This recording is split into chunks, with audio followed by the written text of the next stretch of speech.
Hi all, next we are going to discuss about how the impedance is measured in microwave region.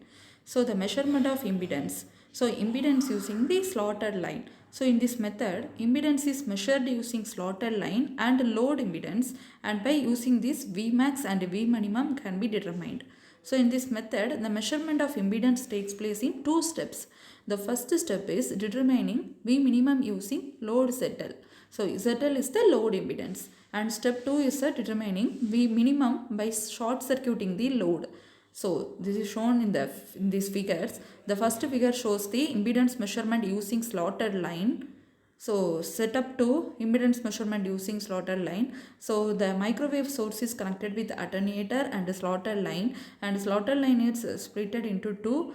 One is going to the unknown load and another one is going to the crystal detector and power meter.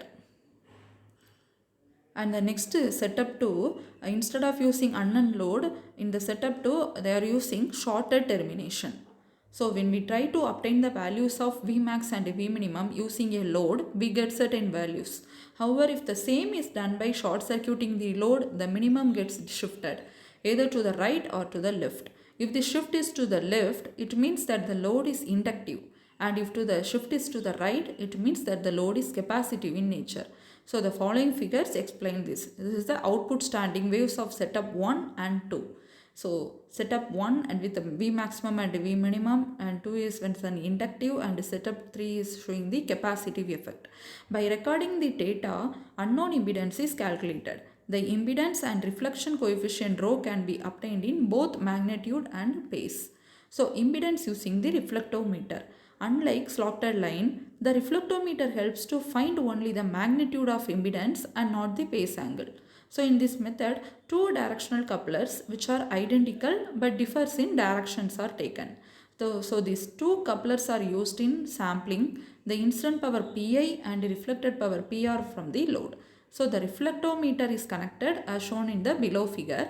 It is used to obtain the magnitude of reflection coefficient rho from which the impedance can be obtained. So the reflectometer rho value is equal to root of reflected power divided by incident power, or PR divided by 100 divided by Pi divided by 100.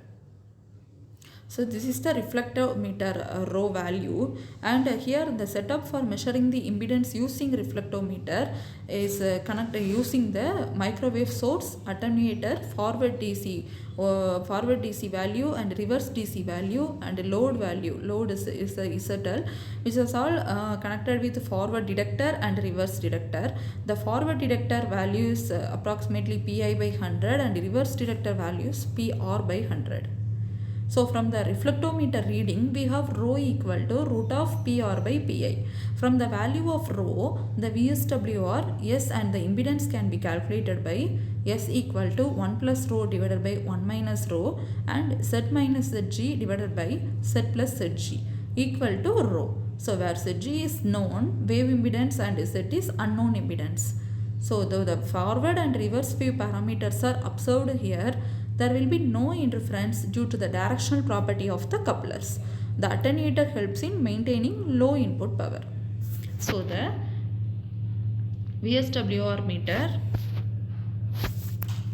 in the case of measuring the impedance value, it is used by which is done by using two different methods, using slotted line and reflectometer.